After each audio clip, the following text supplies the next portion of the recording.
अस्सलाम वालेकुम viewer, welcome to my back channel. आज हम डिस्कस करेंगे कोरेक्स डी सिरप के बारे में कि कोरेक्स डी सिरप हम कौन सी बीमारी में इस्तेमाल कर सकते हैं और इसके साइड इफ़ेक्ट क्या है और इसकी कंट्रा इंडिकेशन क्या है, यानी वो कौन सी हालात है जिसमें कोरेक्स डी का इस्तेमाल हम नहीं कर सकते।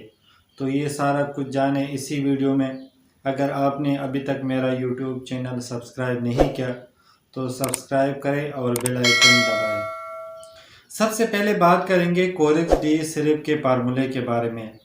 इसके अंदर डेक्सामेथासोन और इसके अलावा क्लोरप्रामीन मलाइड पाया जाता है। अब बात करेंगे कोरेक्स डी हम कौन सी बीमारी में इस्तेमाल कर सकते हैं। तो ऐसे मरीज़ जिनको खांसी हो और मुसलसल खांसी हो रहा हो तो ऐसे मरीज़ कोरेक्स डी का इस्तेमाल कर सकते हैं।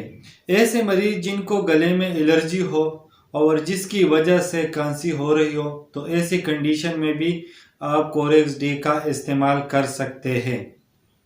और इसके अलावा ऐसे मरीज़ जिसको नज़ला ज़ुकाम और फ्लो वाला कंडीशन हो तो इसी कंडीशन में भी आप कोरेक्स डी का इस्तेमाल कर सकते हैं, क्योंकि फ्लो इन्फेक्शन जो है वो वायरल इन्फेक्शन की वजह से होती है, जिसकी वजह से आप को खांसी भी हो सकती है। तो इसी कंडीशन में आप कोरेक्स डी का इस्तेमाल कर सकते हैं।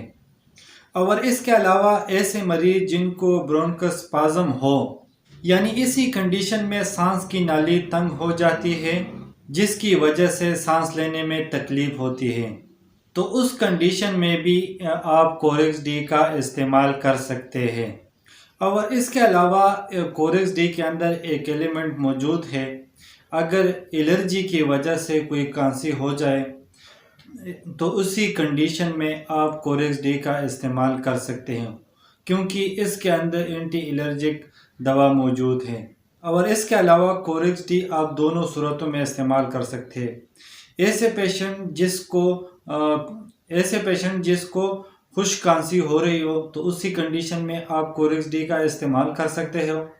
इसके अलावा ऐसे मरीज़ जो प्रोडक्टिव कफ हो यानी बलगमी खांसी हो तो उसी कंडीशन में भी आप कोरेक्स डी का इस्तेमाल कर सकते हैं।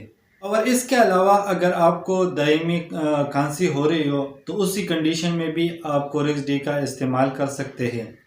अब बात करेंगे कोरेक्स डी की साइड इफ़ेक्ट के बारे में। तो कुछ कॉमन साइड इफ़ेक्ट हो सकते हैं, जैसे कि ओनूदगी हो सकती है, और इसके अलावा नोज़िया हो सकता है, और इसके अलावा वोमिटिंग हो सकता है, और इसके अलावा एब्डोमिनल पेन हो सकते हैं।